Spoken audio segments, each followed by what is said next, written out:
Gek oor haar eie Afrika Ondier episode 59. Dit is vir Sergio 'n enorme skok om maandag aand by die huis te kom en Lea van die vloer van haar woonstel af te moet optel. Sy het seer, krampe, sy vertel dit is daai tyd van die maand. Maar hy ken vroumense, nog nooit tevore het hy iemand so seer sien wees, daai sogenaamde tyd van die maand nie. Hy gooi water in die ketel en steek 'n vlam van die gasstoof aan. Hy sny die brood en wors wat hy vir haar gebring het in klein porsies, soos wat jy vir 'n kind sal doen. Wanneer die ketel kook, maak hy die warmwatersak in die wasbak leeg en gooi nuwe kookwater daarin. In die rak kry hy 'n groterige skinkbord, waarop hy die warmwatersak, die bordjie kos en 2 bekers tee sit. Hy druk haar selfoon in sy sak en stap met sy vragkamer toe. Haar oë is nou weer toe en sy lê op haar sy. Hy sit die warmwatersak in haar arms en druk dit teen haar lyfie vas, waarna hy langs haar op die bed gaan sit met sy arms en hand warm op haar larig. Sergio haat dit om vir Lea wakker te maak, maar voordat sy nog 'n pil in haar keel afgooi, moet sy eet. Nou maak soveel dinge wat die afgelope naweek gebeur het vir hom sin. Haar stilstypes van Saterdag en gister, die doodse moegheid, haar hormone was in beroering, PMS, en vandag het sy pyn. Sy pa het altyd vir hom gesê, Sergio ou seun, jy moenie probeer om 'n vroumens te verstaan nie. Probeer maar net om vir haar lief te wees. Hulle sukkel meesal om hulle self te verstaan en partykere gaan dit dubbel so erg. Miskien het sy pa van hierdie soort situasies gepraat. Hy leun oor Lea, vat haar hare uit haar gesig en fluister in haar oor. Engelpop, jy moet iets eet. Hierdie pille gaan vir jou uitklink en naar maak, as jy nie kos in jou maag het nie. Dit help, sy draai op haar rug en skuifel teen die kussing op. Was die krampe nog altyd so erg, Lea? Van die begin af? Min of meer. My ma het gesê ek moet uithou, dit sal beter word, hoe ouer ek word. Maar dit is nie die geval nie. Vir my word dit eintlik net erger. Het jy al 'n dokter daarvoor gesien? Nee, nie spesifiek daarvoor nie. My ma het gesê ek is 'n vrou en dat dit ons meisies se lot is. Die enigste keer wat ek by 'n ginekoloog was toe ek besef het dat ek nie swanger kan raak nie. Ek het die gevoel gehad dat daar dalk 'n verband tussen die 2 probleme kan wees. En het die persoon jou toe ondersoek? Ja, Sergio, hy het. Hoe? Goeie hemel, Sergio, watter soort vraag is dit? Sy kyk hom ontstoke aan, maar hy is ernstig. Goed, hy het my inwendig ondersoek en met sy ander hand op my maag gedruk, gevra of het seermaak, en hier seermaak en daar seermaak, en toe was sy gevolgtrekking dat alles daar rond vir hom reg voel. Want jy was dapper en jy het nie gesê wanneer iets seermaak nie. Ag, jy kan seker maar so sê. Daarom het hy seker nie 'n sonogram op jou gedoen nie, sê Sergio verder. En wat presies is dit, Sergio? 'n sonogram? Dit is 'n toestel wat soos 'n sonar werk, maar met 'n kamera aan die voorpunt. Dan kan 'n dokter op die skerm sien of alles reg lyk. Jou probleem kan iets soos endometriose of selfs gewasse wees. Sergio oorweeg sy woorde versigtig voordat hy sy foon weer uithaal. Laat ek gou hoor by Sylvie of hulle so toestel daar beskikbaar het. Nee, Sergio, ek wil nie hê dat ander mense van my probleem moet weet nie. Hoekom nie Lea dit is nie 'n skande nie, en dit is verseker nie jou skuld nie. Wil jy nie weet wat verkeerd is, en hoekom dit vir jou so swaar is nie? Dalk is daar hulp te kry. En dalk hoor ek net weer dat ek pieperig en aansitterig is, sê sy. Wel, ek kan jou 'n briefie gee, dat dit nie die geval is nie, troos hy. Maar daarvoor kry hy 'n skerp aanval. Is dit so? En van wanneer af is jy so expert op vroumenssake?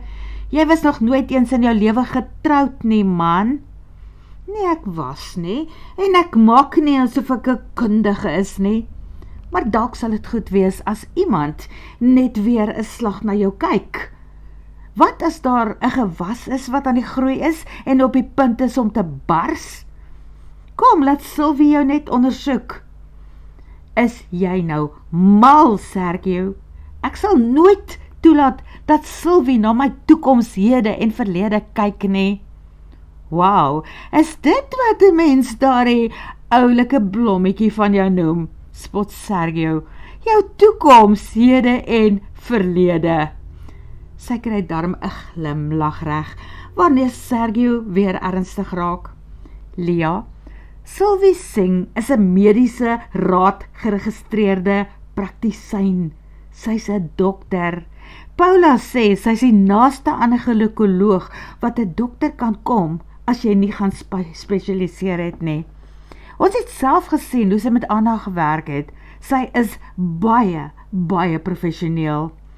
Hy kan seker byvoeg dat dit waarskynlik die rede is hoekom sy nog nie tevore swanger geraak het nie, wat hy liewer nie gaan doen nie. Dalk beskou sy dit net as 'n voordeel, want sy is mos anti-babas. As endometriose of gewasse die probleem is, waarvan hy nou redelik oortuig is, sou die pil waarskynlik die simptome beter gemaak het. Maar sy het genoem dat sy nog nooit tevore so iets gebruik het nie, en Sergio glo haar. Sergio stel belang in die gesondheid van mense ook. Hy ontvang mediese joernale, skrywes en verslae in sy e-posadres, en dit is sy geliefkoeste leesstof. Dit is nie net sy geaardheid om met die kennis wat hy daarop doen te koop te loop nie. Nee, hy lees dit maar net en bewaar dit. Maar met sy suster wat 3 jaar lank geneem het om swanger te raak, het hy boonop alles oor onvrugbaarheid verslind. Sy sussie se probleem het gelukkig self weggegaan, of dalk met die hulp van 'n dokter. Miskien jaag hy hier ook net spooke op. Dit is in elk geval nie die probleem nie. Hy wil regtig net nie sien dat Lia soveel pyn en ongemak verduur nie. Wat gaan jou antwoord wees, Lia? Wil jy elke maand van jou lewe in die toekoms deur dieselfde ellende gaan? Of sal ons gaan uitvind of daar hulp vir jou te kry is? Ag, Sergio, ek weet nie, man. Dan besluit ek namens jou. Sergio soek deur sy kontakte en toe bel hy.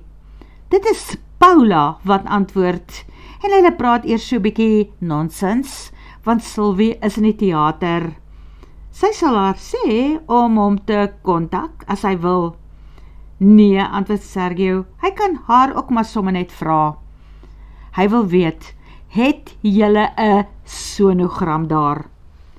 Weet jy wat, Sergio, jy sal dit nie glo nie, ons het nou een.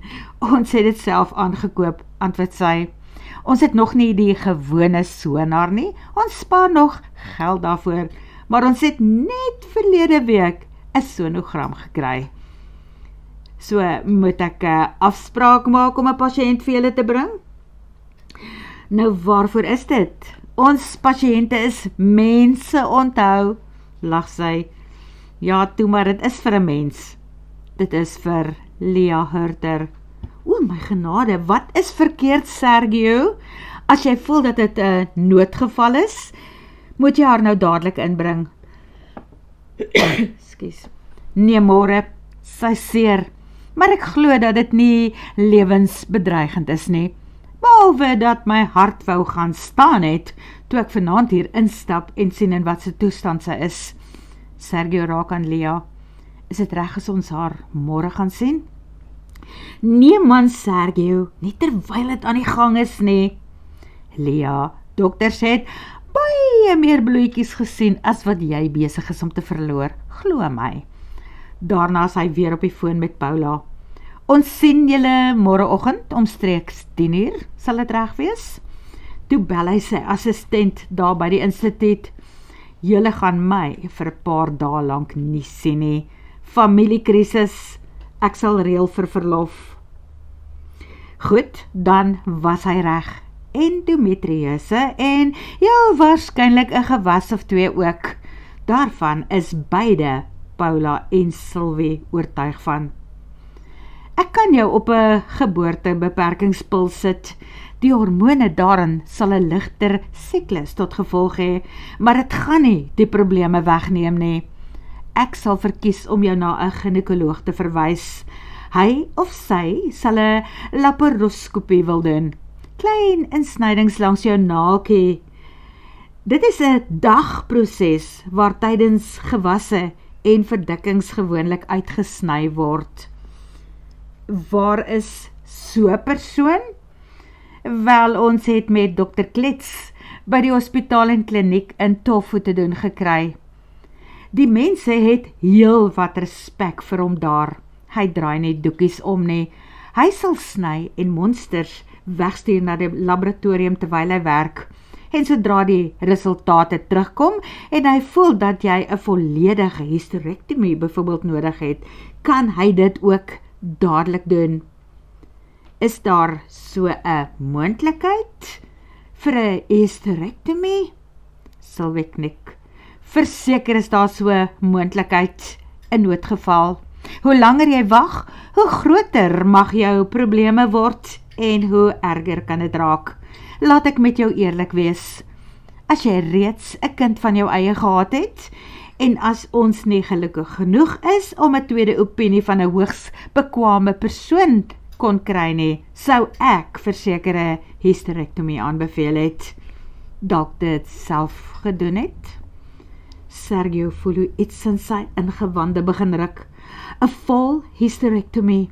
Hy wil uitroep, nee, moet dit asseblief net doen nie. Wat as daar net 'n klein moontlikheid is, dat sy dalk eendag my kind kan dra? Maar hierdie keer is dit nie sy besluit om te neem nie. Wanneer kan julle gaan? Vra Sylvie. Sergio draai sy kop effens om na Lea te kyk. Hy sien die verwarring op haar gesig. Dit alles gebeur te vinnig vir haar. Daarom neem hy die besluit.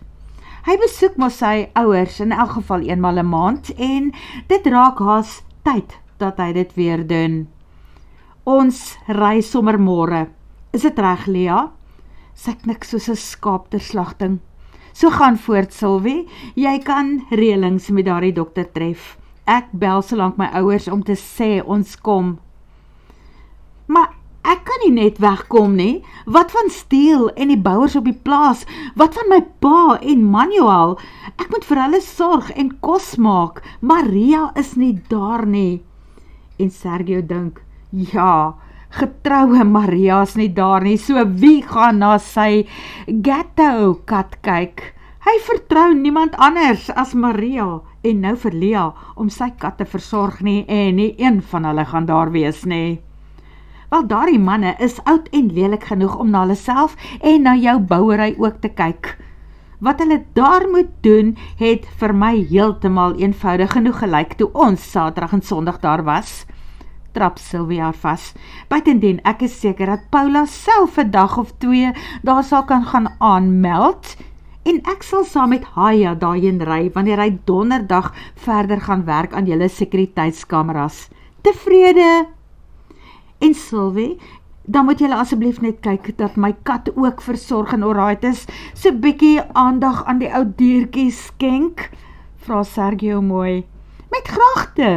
En as die kat weg is wanneer julle terugkom, kom soek haar by my, want dan het ek haar gesteel. Sy is die oulikste ding wat op 4 voete rondloop, vertel Sylvie. Op pad na Hurtersretreat het Sergio besef dat daar min dinge in die lewe is wat hom regtig bang maak. Maar hierdie ding van Lia maak hom bang. Vrees, bevange, steek Sylvie nie dalk vir hulle goed weg nie. Iets wat sy nie vir hulle wil sê nie. Nou kry sy 'n kollega om dit namens haar te doen. En wat as dit verkeerde kant toe draai? Hy kan haar eenvoudig nie verloor nie. Lia het die rede vir sy bestaan geword.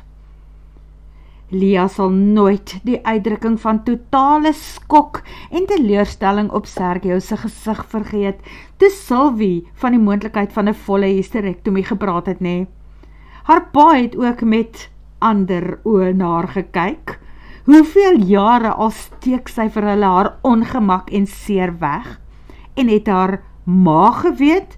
Het sy ma haar ouma geweet? Ek wou nooit daaroor praat nie, pa. Nee, sy wou nie. Wat sy wel moes doen, was om vir hom en Manuel 'n lys te skryf en in die kombuis op te plak van alles wat gedoen moet word op die kampeerterrein wat nou 'n bouperseel is. Sy sal donderdag aand versteel en die bouers hulle gelde oorbetaal, dan hoef niemand hier daaroor bekommerd te wees nie. En hulle moet asseblief mooi na Gatto kyk. John moet elke dag dat sy die aande by hom kom slaap en sy moet elke dag seker maak dat hy daar is. En dan moet daar 'n sandkas wees en nat kossies wat sy vir hom sal gee. Sy het een van Maria se gevriesde disse uitgehaal, frikadelle en groente, en dit vir die manne in die mikrogolfoond en toe in die oond gaan druk. Op die stoof het sy aardappels gekook, vir kapokaardappels, om saam met die frikadelle te eet vanaand. Asof dit maar net 'n gewone dag is, elke dag, wat sy moet doen. Daarna het sy eiers gekook en vir haar en Sergio toebroodjies begin maak vir die pad. En skielik het almal fliks ingespring om te help. En toe Sergio sy pikniksak gaan haal, waar die padkos moet in, het sy pa vir hulle vanaand se frikadelle onderskep, om dit by die padkos in te sit. Ja, John gee tog om. Paula kom woensdag aan deurplaas toe. Sy bring kos van Bonsai af, so hulle moenie eers oor die res van die week bekommerd wees nie. Ja, en miskien bring Jesu en Anna vir Maria ook vroeër terug. Sy het klaar haar deel daai kant gebring, het Manuel getroos. Ek het daar gebel en gesê ons het nou 'n krisis die kant. Net jammer dat die kleintjies se peetpa nie hier gaan wees om hulle te sien wanneer die spul hier aankom nie. Peetpa? Wie is die kinders se peetpa? Lia het verbaas opgekyk. Ja, hulle het mos vir Sergio gevra om die seunskinders se peetpa te wees. Wie drink almal saam met my van daai lekker port? Nee, ek nie, dankie. Lang padse bestuur môre, het Sergio gekeer en bygevoeg. Ja, ek sien regtig uit om daai 2 klein mannetjies weer te sien, maar dit gaan dan sekerlik nie hierdie naweek wees nie. Die res het nog gesit en eet, toe Lia haarself verskoon om kamer toe te gaan. Sy moet gaan pak en dan wil sy asseblief net slaap. Sy het gebad en net nadat sy in die bed geklim het, het Sergio langs haar ingeskuif en haar vir die res van die nag net styf in sy arms vasgehou. En nou is hulle op die bospaaie, op pad na die Inhambane provinsie daar langs die see. Tofu. Lia het 'n klompie van haar keramiekborde en produkte in 'n boksie gepak. En as daar 'n kans is om bemarking te doen by die winkeltjies, sal sy dit ook graag wil doen. Sergio het die goed ook in die bakkie gelaai, maar sy gesig het vir haar gewys, ons gaan dalk nie hierdie keer by bemarking uitkom nie. Oral langs die pad stop hy, laat haar uitklim om bene te rek, badkamers besoek. Hulle eet weer op dieselfde plek waar hy en die vroumense blykbaar die vorige ronde 'n piknik gehou het. Dit is blykbaar min of meer halfpad. En daar begin Lia koue voete kry oor die hele ding. Sy wil nie Sergio se familie op hierdie manier ontmoet nie. Wat weet hulle alles van haar? Net genoeg sodat hulle jou baie graag wil ontmoet, erken hy geheimsinnig. In al die tyd wat hulle daar op Toffe woon en ek daar kom kuier het ek nog nooit 'n meisie van iewers af saamgeneem of aan hulle voorgestel nie. Hulle weet dat jy John, die grondeienaar se dogter is, en ek het genoem dat ek regtig vir jou omgee. Daar is 'n oomblikse stilte en toe voeg hy by, wel, ek het gesê dat jy my meisie is, so jy kan jou voorstel hoe nuuskierig hulle is om jou te sien. Lia lag senuweeagtig. Sy kan daar net indink hulle is nuuskierig, as hy nie juis tevore vroue daar aangedra het nie. Sy is nie nuuskierig oor hulle nie, sy is vreesbevange. Dit is die eerste keer dat dit vir haar saak maak wat 'n mansvriend van haar, sy familie van haar dink. Ralph se ouers is mos lankal oorlede volgens hom, en hy is baie na aan haar ouers se ouderdom, en geen ander verhouding het in haar lewe so gevorder tot by, laat ek jou aan my mense voorstel nie. Nou gaan sy Sergio se mense ontmoet, en sy is nie op die oomblik op haar beste nie. Wat as hulle haar weeg en te lig vind as maat vir die Martinez kroonprins? Voordat ek vergeet, praat Sergio verder, dan is daar my suster Sylvia. Sy het byna dieselfde naam as Sylvie, hulle spel dit net anders, en haar man is Diego da Gama. Hulle bly ook daar, hulle werk albei vir my pa by hulle lodge, maar Diego vang ook deeltyds vis op een van daardie groter skuite, en dan verkoop hulle die vis kommersieel. Ek sien, sê sy. Nou Sylvia en Diego het onlangs uitgevind dat hulle ook 'n babietjie gaan hê. Wow, dit is goeie nuus vir hulle Sergio. Baie geluk, dan gaan jy 'n oom wees. Hy druk sy bors uit. Jawel, ek gaan daar ook meer as 'n oom wees. Ek gaan daardie kleintjie se peetpa wees. Net soos wat jy ook Jesu en Anna se klein goed se peetpa is. Lia voel weer daardie gevoel van teleurstelling. Hoekom het Jesu nie vir haar gevra om peetma te wees nie? Dalk was dit haar reaksie daardie dag toe die kleintjies gebore is. Dit was so skrikwekkend vir haar. Sy was op 'n stadium seker dat Anna nooit weer daar gaan opstaan nie. Gelukkig het alles ten goeie uitgewerk vir hulle. Hulle het dit steeds vreeslik gelyk. Dalk is haar ma reg. Sy is moontlik net 'n piepiebalie en 'n jammer verskoning vir 'n vrou met 'n bitter lae pyndrempel, nie werd om 'n ma te wees nie. Maar sy kan vir kinders omgee, al is hulle nie haar vlees en bloed nie.